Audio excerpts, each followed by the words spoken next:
Doctor Sushant, consultant neurologist, HCT hospital പഠനം. ഞാൻ ഇന്ന് സംസാരിക്കാൻ പോകുന്നു ലോകത്ത് മരണകാരണങ്ങളിൽ മുൻപിട്ട് നിൽക്കുന്ന സ്ട്രോക്ക് എന്ന അസുഖത്തെ പറ്റിയാണ്. സ്ട്രോക്ക് അഥവാ പക്ഷാഘാതം ജീവിതശൈലി രോഗങ്ങളായ ഡയബറ്റീസ്, ഹൈപ്പർ ടെൻഷൻ, ചീത്ത കൊളസ്ട്രോളിന്റെ ആധിക്യം, വ്യായാമക്കുറവ്, ഇത്തരക്കാരിൽ അല്ലെങ്കിൽ ഹൃദയ സംബന്ധമായ രോഗമുള്ളവരിൽ ഇവരിലൊക്കെയാണ് സ്ട്രോക്ക് വരാൻ സാധ്യതയുള്ളത്. പ്രധാനമായിട്ടും രണ്ട് തരത്തിലാണ് സ്ട്രോക്ക് ഉള്ളത്. ഒന്ന് തലച്ചോറിലേക്കുള്ള രക്തോട്ടം കുറഞ്ഞത് കാരണം വരുന്ന ഇഷ്കേമിക് സ്ട്രോക്ക്.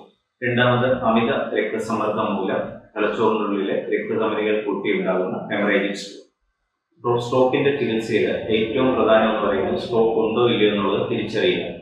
സ്ട്രോക്കിന്റെ ലക്ഷണങ്ങൾ പ്രധാനമായിട്ടും പെട്ടെന്നുണ്ടാകുന്ന സംസാരത്തിലുണ്ടാകുന്ന വ്യത്യാസം, സംസാരിക്കുന്ന പേഷ്യൻ പറയുന്നത് നമുക്ക് മനസ്സിലാവാതിരിക്കുക, അല്ലെങ്കിൽ അവർക്ക് സംസാരിക്കാൻ വാക്കുകൾ കിട്ടാതിരിക്കുക, ചിറി ഒരു വശത്തേക്ക് ഓടിപ്പോവുക, ഒരു വശത്തെ കൈകാലുകളുടെ ബലക്കുറവ്, ഒരു വശത്തെ കാഴ്ച നഷ്ടപ്പെടുക, നടത്തുമ്പോൾ ബാലൻസിനുണ്ടാകുന്ന ബുദ്ധിമുട്ട്.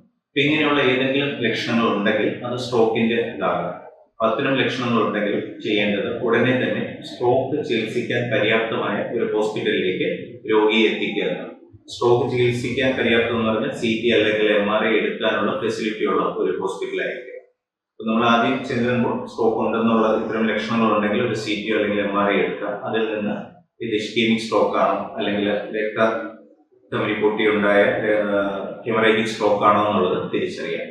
ഇഷ്കേമിക് സ്ട്രോക്ക് ആണ് എന്നുണ്ടെങ്കിൽ നമ്മൾ അതിനിപ്പോൾ ഒരു CT ആൻജിയോഗ്രാം എന്ന് പറയുന്ന ഒരു ടെസ്റ്റ് കൂടെ ചെയ്യും. അപ്പോൾ ഇത് തലച്ചോറിലേക്കുള്ള രക്തക്കുഴലുകളിൽ അടവുണ്ടോ എന്ന് നോക്കുന്നത്.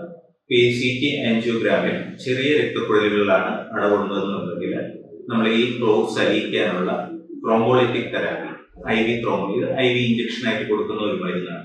രോഗിയെ ഒരു 4.5 മണിക്കൂറിനുള്ളിൽ ഹോസ്പിറ്റലിൽ എത്തിക്കാൻ കഴിഞ്ഞാൽ നമുക്ക് ഈ IV ത്രോംബോലൈസിസ് എന്ന് പറയുന്ന ചികിത്സാ രീതി ചെയ്യാൻ കഴിയും. രണ്ടാമതായിട്ട് വലിയ രക്തക്കുഴലിലാണ് അടവുണ്ടെന്നുണ്ടെങ്കിൽ നമ്മൾ ചിലപ്പോൾ ഈ ത്രോംബോളിറ്റിക് തെറാപ്പി കൊണ്ട് ഈ ക്ലോട്ട് പൂർണ്ണമായിട്ടും മാറ്റുവാൻ സാധിക്കുന്നതാണ്.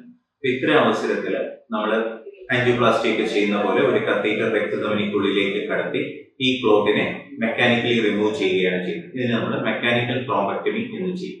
ഇപ്പോൾ നേരത്തെ IV ത്രോംബോലൈസിസിന്റെ ഒരു സമയപരിധി എന്ന് പറയുന്നത് 4.5 മണിക്കൂറാണെങ്കിൽ മെക്കാനിക്കൽ ത്രോംബക്ടമിക്ക് 6 മണിക്കൂർ തൊട്ട് 24 മണിക്കൂർ വരെ സമയദൈർഘ്യമുണ്ട്. ഏറ്റവും പ്രധാനം സ്ട്രോക്കിന്റെ ലക്ഷണങ്ങൾ തിരിച്ചറിഞ്ഞു കഴിഞ്ഞാൽ എത്രയും പെട്ടെന്ന് തന്നെ സ്ട്രോക്ക് ചികിത്സിക്കാൻ പര്യാപ്തമായ ഒരു ഹോസ്പിറ്റലിലേക്ക് രോഗിയെ എത്തിക്കുക എന്നുള്ളത്.